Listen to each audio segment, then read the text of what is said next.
Kata Nabi, perempuan paling gampang masuk surga. Cuma yang membuat dia gampang masuk neraka dua hal. Satu, dia tidak pandai menjaga lisannya. Gosip. Ini kalau kumpul begini, jangan pikir bebas gosip. Enggak. Itu kalau datang itu temannya dilihat sama-sama Dharma Persatuan, dia liatin tuh Pak, dari atas kepala sampai ujung kaki. Dia ada gosip tapi mukanya sinis. Dia ada gosip tapi sinis tuh lihat orang.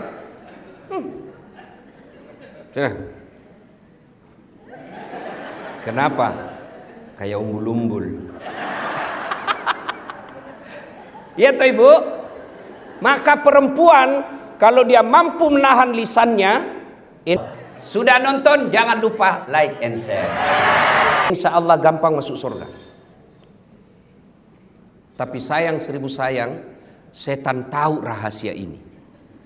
Maka dibuatnya gampang dia terprovokasi. Kau tahu anu? Katanya, oh iya. Padahal dia tidak tahu itu. Cepat sekali. Oh iya betul. Padahal dia tidak tahu. Suka ikut campur yang bukan urusannya. Nah biasanya kalau perempuan orang suka ikut campur, takdirnya semasa hidupnya seperti tauge. Ibu-ibu tahu tauge? Ibu tahu tauge? Coba lihat tauge. Suka ikut campur kan? Iya toh? Gado-gado ada. Pecel ada. Soto Betawi ada. Nah, apa lagi? Tahu isi ada. Karena toge selalu ikut campur, maka Allah takdirkan tidak ada yang lurus. Semua toge bengkok. Jadi kalau ada ibu-ibu pagi-pagi gosip, teriak saja, "Oi, toge dia." Ayuhibbu ahadukum, kata Allah, sukakah kamu memakan bangkai sesamamu manusia? Inilah penyebab utama putusnya persaudaraan. Gosip. Cerita kejelekan orang. Meskipun saya jelek, saya tetap marah ketika kau cerita saya jelek. Itulah sebabnya Allah melarang. Zaman dulu, zaman Pak Menteri sekolah, zaman Pak Menteri masih pegawai biasa di kantor ini, gosip masih lebih sulit daripada zaman sekarang. Kalau dulu mau gosip harus tatap muka di satu tempat. Sekarang satu di Jenek Berang Makassar, satu di Jawa Timur, satu di Riau, kumpul di grup Dharma Wanita Persatuan PUPR. Siapa yang dikosip? Temannya yang ada di Jambi. Nah, itu tidak perlu ketemu. Setan mempermudah. Dan kita gampang sekali mencet jari ketika berbicara keburukan orang. Itulah sebabnya Nabi sampaikan, beruntung orang yang terlalu sibuk mencari aib dirinya sehingga tidak punya waktu untuk mencari keburukan orang lain. Itulah pepatah dulu waktu kita sekolah mengatakan, semut seberang lautan tampak olehnya, sementara gajah di pelupuk matanya tak nampak. Ini yang banyak sekarang di media sosial. Apalagi jelang Pilpres kemarin. Oh Masya Allah. Orang mau jadi presiden, dia panen dosa. Maka ibu-ibu, saya cinta kalian karena Allah, hindari gosip. Hindari gibah. Tapi yang saya ceritakan benar. Justru benarnya namanya gibah. Kalau salah namanya fitnah. Maka pelajaran pertama, kalau mau merapatkan persaudaraan, hindari gosip. Perempuan kalau mampu menahan lisannya dari gosip, insya Allah gampang masuk surga. Yang kedua, kata Nabi, penyebab perempuan gampang masuk neraka, Karena dia tidak mampu mensyukuri kehadiran suaminya. Coba, berapa banyak nanti perempuan soleh secara ibadah mahdah kepada Allah, tapi terpaksa masuk neraka. Kenapa? Karena dia sudah bantah, suka melawan, suka menjajah suaminya.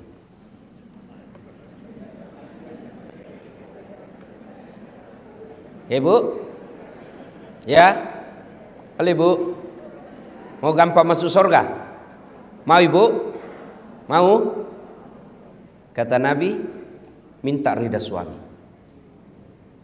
Bagaimana cara minta ridha suami? Yang praktikum, yang langsung bisa dipraktekkan. Satu, kalau suami mau berangkat, jangan lupa usap dadanya, minta ridhanya. Saya agak belok sedikit dari halal bihalal, karena tiap tahun kita halal bihalal. Tapi menasehati istri ini jarang di sini. Ibu, jelas ya? Mau dapat ridhanya suami, suamimu setiap mau pergi, jangan pernah dia tinggalkan rumah tanpa ibu antar sampai ke mobil. Itu real. Tapi kadangkala perempuan modern, suaminya pergi tanpa dilihat sama sekali. Itu awal ibu jauh dari ridha Allah. Antar, pegang tasnya, masuk ke mobil. Itu istri saya Pak Menteri. Meskipun Ibu Kartika juga demikian, ya. Meskipun saya selisih 26 tahun, Pak Menteri tadi bilang istri saya itu ustaz cerdas. Beliau kadang lebih menasihati saya. Memang istri begitu. Daripada ibu jaga HP suami, tapi kan kita tidak berkhianat. Ya, tidak berkhianat. Jadi gimana caranya? Istri saya kalau saya mau keluar, itu ransel saya dipikul. Ya, saya bilang karena ransel saya itu ya setiap kemana-mana agak berat, karena banyak barang elektronik di dalam untuk saya mengajar. Bawa, dia bilang, jangan, nggak usah sayang, biar saya bawa. Kata istri saya, beratnya ransel ini tidak seberat beban Ustadz cari nafkah untuk kami.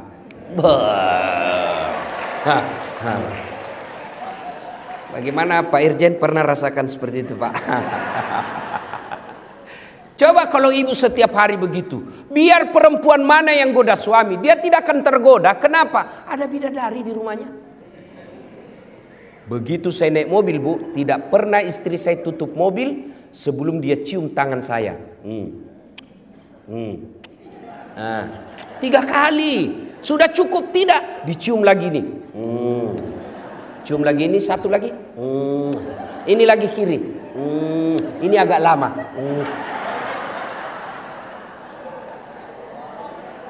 Ayo bapak-bapak pernah merasakan? Ibu-ibu setiap mau pergi suami cium tangan. Nah, pantas perempuan lain cium tangannya suami. Coba ibu amalkan deh, ini real. Nggak usah, ibu tidak usah menjelis taklim 1 bulan kalau nggak praktek ini. Itu real bisa ibu dapat ridha suami. Apa cukup sampai di situ istri saya? Tidak. Dia usap dada saya, lalu dia bilang, Ustadz, ridhoi saya. Dia tidak tutup pintu mobil sebelum saya bilang, ya meskipun semalam bertengkar. Bohong kalau ada suami istri tidak pernah bertengkar. Apa Ustadz tidak pernah bertengkar? Bohong. Bohong kalau ada katakan Ustadz tidak ada masalah rumah tangganya. Bohong. Saya aja ada masalah ibu. Apalagi setelah saya viral kemana-mana. Banyak masalah saya Pak Menteri. Apa masalah saya? Banyak janda curhat. Modus pura-pura minta doa-doa penenang jiwa. Lama-lama dia bilang, Ustadz maukah Ustadz menjadi imam dalam ini?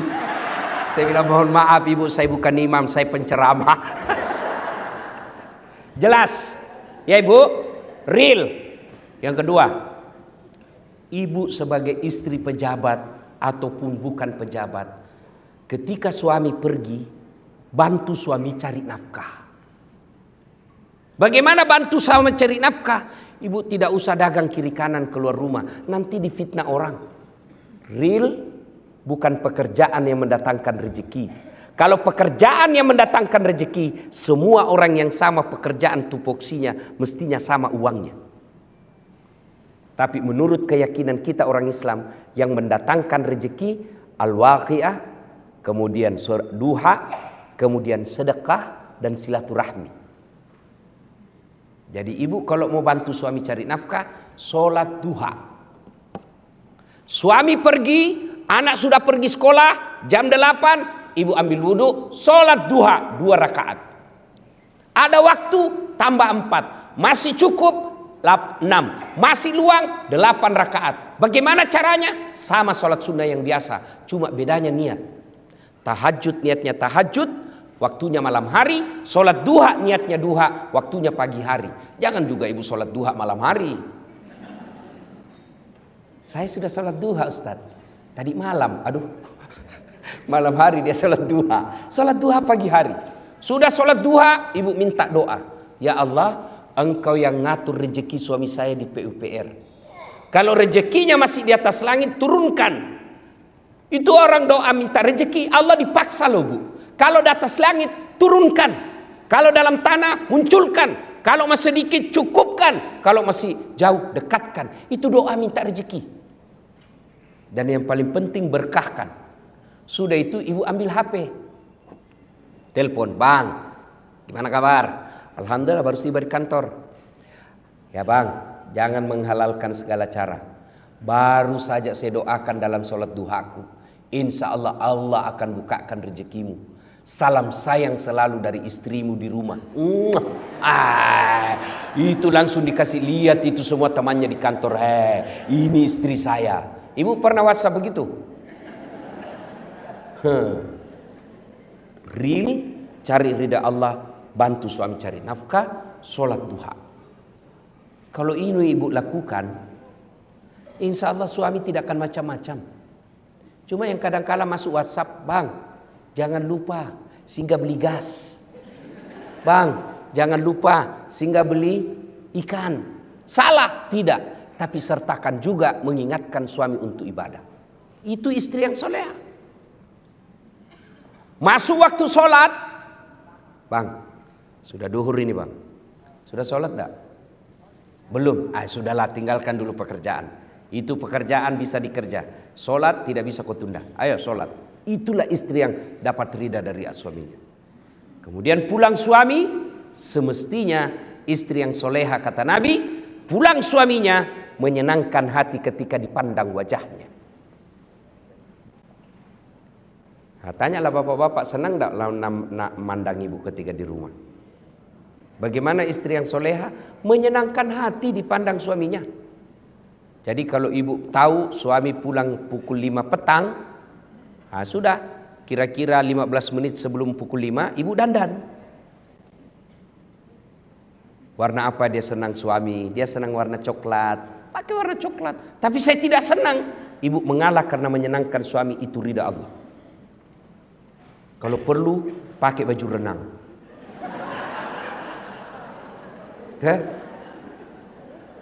Alhamdulillah ibu-ibu saya lihat semua hari ini, masya Allah, cantik semua. Tapi saya curiga hanya karena ada acara. Tapi begitu mau tidur dengan suami, daster.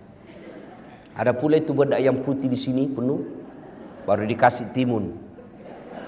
Ada handuk di kepala. Bagaimana suami tidak depresi? Aduh, setengah mati saya cari duit begini jodoh saya.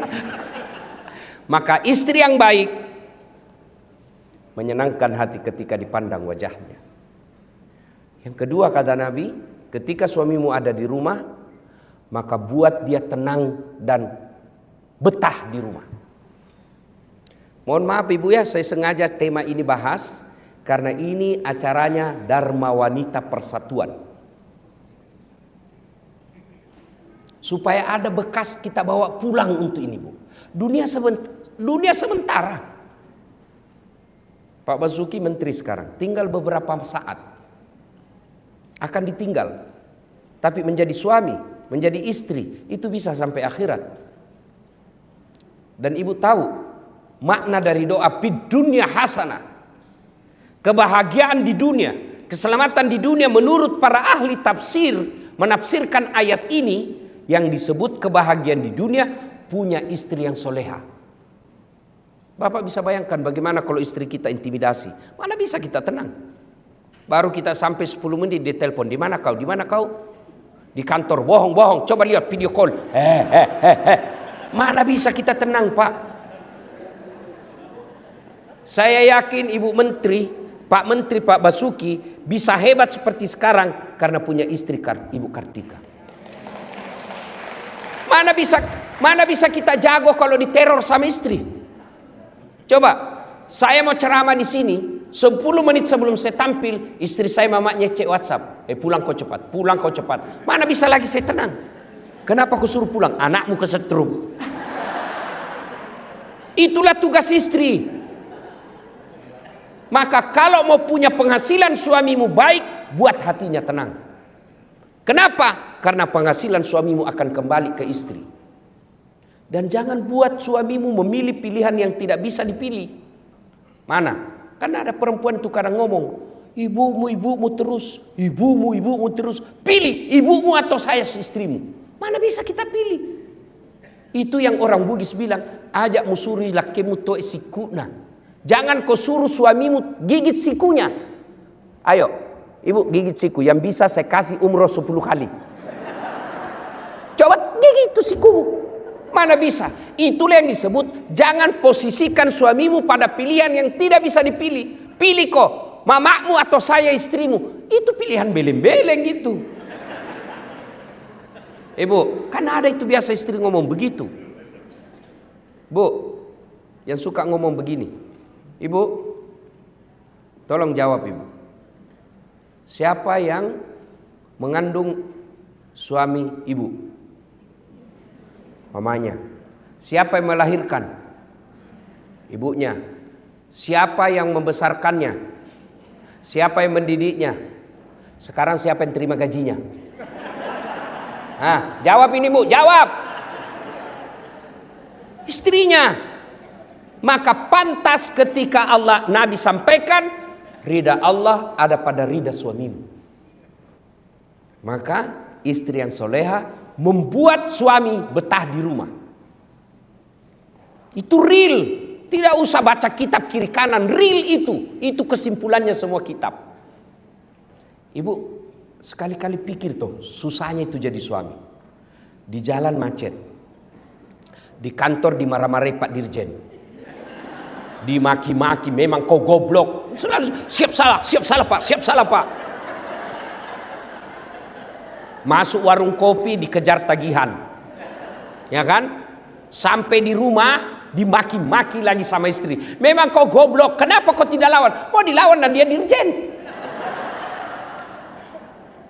Sampai di masjid lagi dengar khotbah, neraka lagi dicerita, kau dibakar, dilipat, diguling.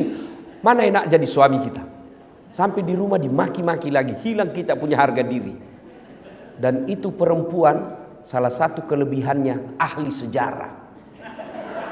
Tidak pernah dilupa kesalahan kita, Pak.